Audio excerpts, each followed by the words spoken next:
បាទជំរាបសួរពុកម៉ែបងប្អូនលោកយាយលោកតា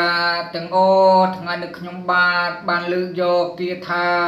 ឡងអំពើទៅវិញមួយមីដើម្បីយកមកចែករំលែកទៅដល់ពុកម៉ែបងប្អូនលោកយាយលោកតាទាំងអស់យកទៅសិក្សារៀនសូត្រណា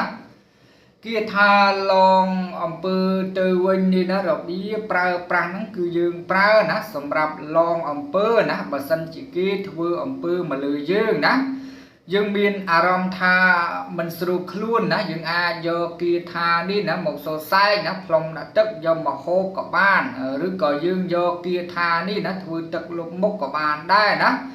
បើសិនជាយើងឃើញ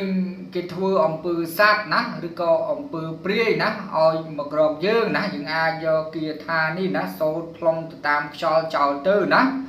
អំពើដែលគេធ្វើមកលើយើងណានឹងឡងទៅម្ចាស់ដើមវិញភ្លាមហើយណាពុកម៉ែបងប្អូនលោកយាយលោកតាទាំងអស់ណាគាថានេះគឺពិសេសណាយើងអាចយកទៅទន្ទិញណាយកទៅរៀនឲ្យចេះចាំស្ទាត់ជំនាញទៅណាពុកម៉ែបងប្អូនលោកយាយលោកតាទាំងអស់ណា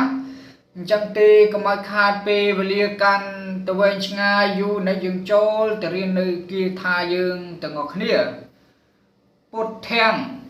ធម្មំសង្ឃំវិលអំពើទៅវិញវិនិច្ឆ័យសន្តិអសេសតោ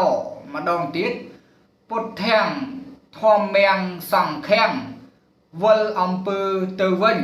វិនិច្ឆ័យសន្តិអសេសតោអញ្ចឹងពុកម៉ែបងប្អូនលោកយាយលោកតាទាំងអស់យកទៅសិក្សារៀនសូត្រតាមការគួរចោះណា